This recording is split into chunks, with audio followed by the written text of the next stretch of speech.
Attention! If you were a sad middle schooler who at some point in the last decade became a still sad adult, this message is for you. There's a new teen suicide album. It's called Nude Descending a Staircase Headless. Let's talk about it.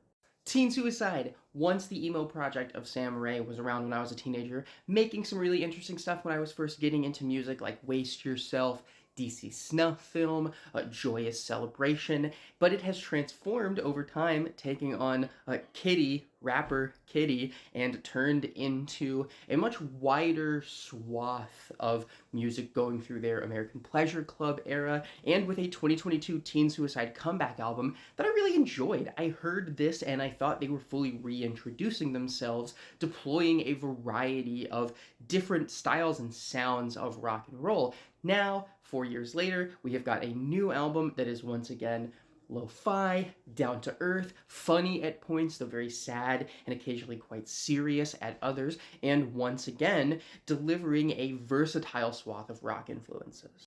And this record gets off to a really great start. I love the opening track, which is instantly infusing the raw sound of this record with a ton of momentum, and it leads into a bunch of singles that I enjoyed, like the track Idiots and wow, Spiders, a moment where Kitty really shines, and fuck, maybe one of my favorite teen suicide songs ever. It is not the only Kitty highlight on this record. We also get the 90s garagey flavored Candy Squeeze, and then later on the hard driving Keeping Her Keys. Kitty's vocals and the versatile way that they're deployed are often one of the most interesting parts of this record.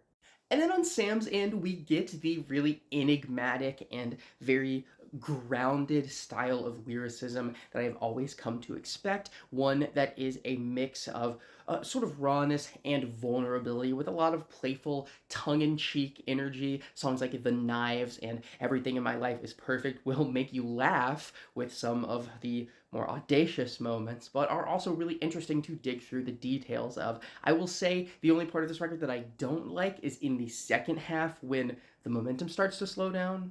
I'll say that this is a record whose most adventurous sonic varieties, in my opinion, unlike the previous Teen Suicide record, are some of the least interesting. The track Hypnotic Poison being a great example, and also one of the only moments that Kitty doesn't shine.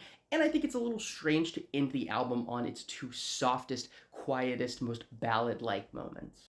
I'm gonna go with a 7.5, 2 and 8 on this thing. A lot of lo-fi, intense, grungy, garagey, pummeling indie rock music to be found here, though it gets a little bit lost in the fold sometimes. Tell me down in the comments what you thought about this new Teen Suicide.